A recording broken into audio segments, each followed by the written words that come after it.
اعوذ باللہ من الشیطان الرجیم بسم اللہ الرحمن الرحیم۔ میرے مسلمان بھائیوں، اس بندہ ناچیز کا ابتدا میں جو سا زیادہ سا رجحان دیوبندیوں کی طرف تھا۔ دیوبندی کے مسجد میں میں نمازیں پڑھتا تھا۔ پھر میں نے ان کی ایسے باتیں دیکھیں جو کہ مجھے اچھی نہ لگیں۔ پھر میں نے اہل سنت والجماعت بریلوی فرقے کی طرف آ گیا۔ زیادہ سے زیادہ میں نے مطالعہ کیا۔ اللہ کا شکر ہے، میں نے کافی کتابوں کا مطالعہ کیا ہے۔ میں نے تورات کا بھی مطالعہ کیا ہے، میں نے زبور کا بھی مطالعہ کیا ہے، میں نے انجیل کا مطالعہ بھی کیا ہے، میں ہندو کی کتابوں کا مطالعہ بھی کر کے آیا ہوں۔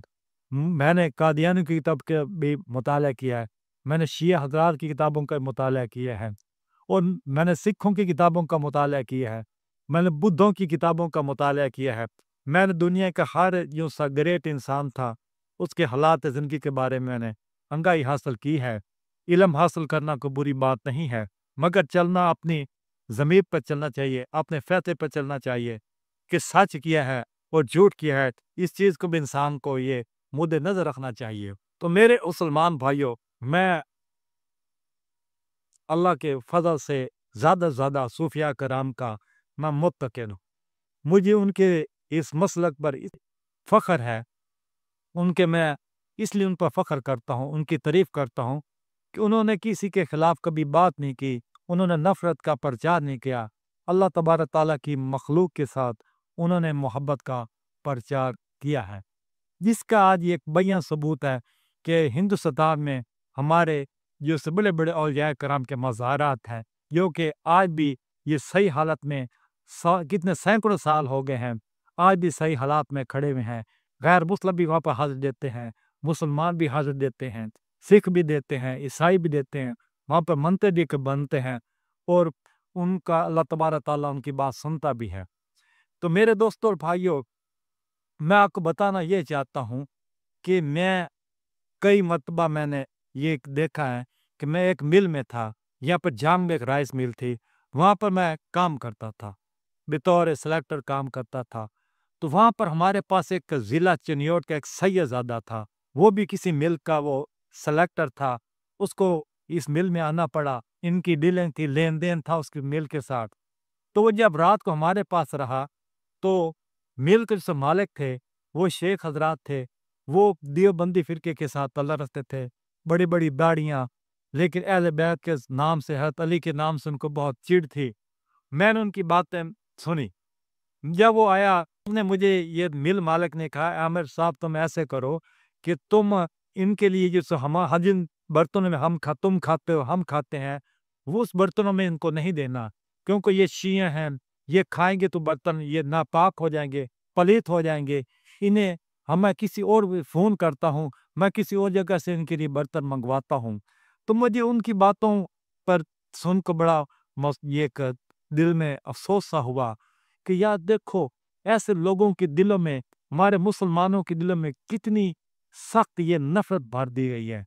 آج جو حضرت علی کے ساتھ محبت کرتا ہے، حضرت علی کے ساتھ اسے محبت کرنے والا انسان ہے، اہل بیت کے ساتھ محبت کرنے والے انسان کو اس سے ان کے ساتھ اس قدر یہ سلوک روا رکھا جاتا ہے، ان کے ساتھ بغض روا رکھا جاتا ہے، ان کے ساتھ نفرت روا رکھی جاتی ہے۔ اگر سادات بھی ہے، کو سید بھی ہے، تو سید کے ساتھ بھی یہ سلوک روا رکھا جاتا ہے۔ یہ مسلمانوں میں کتنی نفرت بھر دی گئی ہے، کتنا ان کے ذہن میں یہ ایک بغض بھر دیا گیا کہ سادات کے ساتھ کیا کرنا ہے۔ اگر یہ دیکھیں تو سادات کے ساتھ محبت کرنا ہم مسلمانوں کا یہ ایک بہت بڑا ذہن ہونا چاہیے کہ ہم سادات کے ساتھ محبت کریں۔ ہمیں حضور پاک صلی اللہ علیہ وسلم کی محبت اور قرب تب نصیب ہوگا کہ ہم اس دور کی سادات کے ساتھ ہم محبت کریں، ان لوگوں کے ساتھ ہم مودت کا سلوک کریں، ہم ان لوگوں کے ساتھ اچھائی کا سلوک کریں۔ اگر ہم یہ بنیاد ہے، اگر ہم ان سے ہم نفرت کریں گے تو ہمیں نبی پاک صلی اللہ علیہ وسلم کیسے اپنی بارگاہ میں مقبول کر سکتے ہیں؟ ایسا کبھی بھی نہیں ہوا۔ یہ ہم تبھی حضور پاک صلی اللہ علیہ وسلم کی ائمہ اہل بیت ہیں، حضرت علی کی بارگاہ میں، حضرت حسن حسین کی بارگاہ میں، ہم تبھی یہ وہاں تک ہمیں رسائی و مقبولیت حاصل ہو سکتی ہے جب ہم اس دور کے سادات کے ساتھ ہم لوگ ان کے ساتھ محبت کریں گے، ان کے ساتھ ہم اچھائی کا سلوک کریں گے۔